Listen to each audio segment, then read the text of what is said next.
Babe.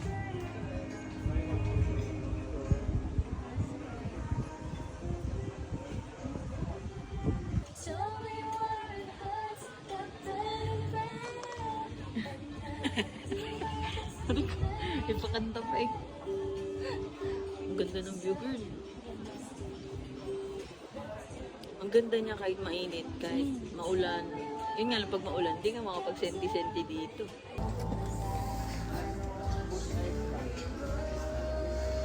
Wow, what a view!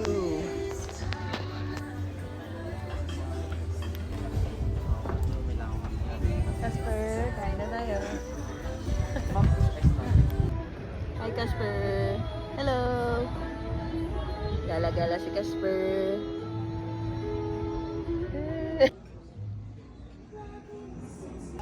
Kwento ko lang yung appreciation ko kay Casper. Hindi lahat ng tao, mahilig sa pets. Gusto yung pets. Tayo din naman, di ba, nung una. Ayaw namin sa pet. Pero nung dumating si Casper sa life namin, medyo humaba yung pasensya namin. Talagang naka-feel kami ng love na longing kami before.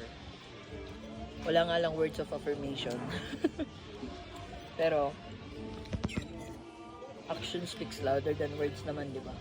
So, yun, sobrang appreciate ko si Casper.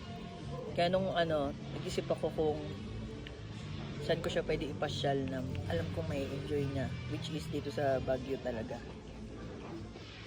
Na meron kaming sasakyan, ngayon lang kami nakaakyat dito, guys. Dahil yan sa love na rin.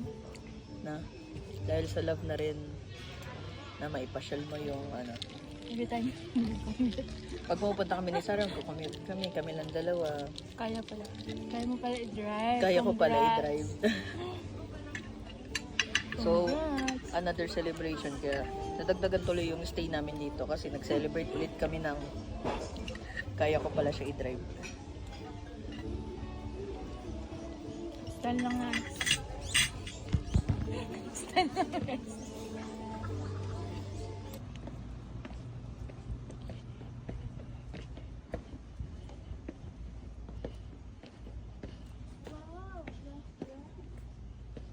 Wow.